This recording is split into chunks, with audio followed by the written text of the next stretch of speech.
there was a group of us that were going to go to UT, which I think was a more common destination from Tyler in those days. We all went down, picked out an apartment, and I never even enrolled in school because before we even got to that stage, the others all got drafted.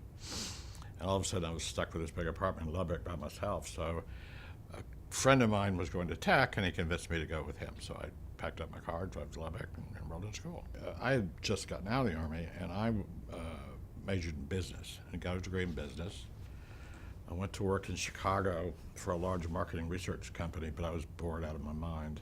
I quit and went back to Tech and got a second degree in journalism.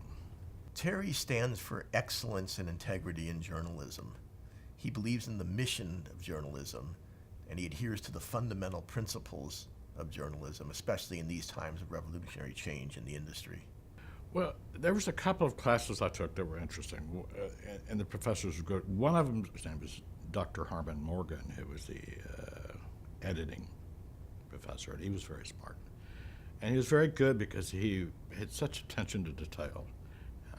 I think once, I can't remember if I've got this exactly right, but I think I wrote a headline for him once, and you'd have to redo it till he liked it. I think I wrote it 19 times. I finally was fed up with it, with doing this, so I gave him the very first one I gave him. I gave it to him again, and he accepted it. So apparently it was just to see how many ways I could write the same headline. He was influenced because he was so hard on details that you, as an editor, you really had to know your story. I spent 20 years overseas, and for most of that time, I was a fireman. In the AP, that means you're somebody, you live in Rome, but you go to wherever the news is. And Terry's a very versatile person, and he's a very, very quick study. And when he was in the AP, he had the reputation as being one of these go-to guys who you could send to almost any situation in any part of the world, and he would more or less be able to hit the ground running. My first posting was Rome, so I lived in Rome for 6 years, but I was never in Italy more than 5 or 6 months of any year. I was always on the road. When they had the Bosnian wars, or the different wars, Croatia, then Slovenia first, then Croatia, then Bosnia, covered those from Rome.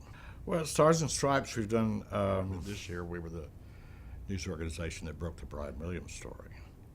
When Brian Williams had honored a former soldier and took him to a Rangers hockey game in New York, somebody who he claimed protected him on the battlefield in Iraq, and then he repeated the story about how he was in this helicopter that got shot down.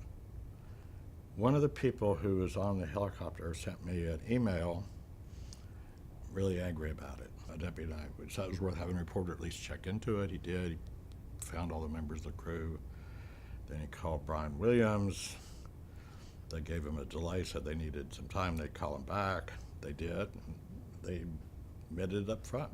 Texas Tech helped me get my first job. It's not just my education, that's where I started out. That's where I started out in this profession. I have 2 educations from Tech, one in business and one in journalism.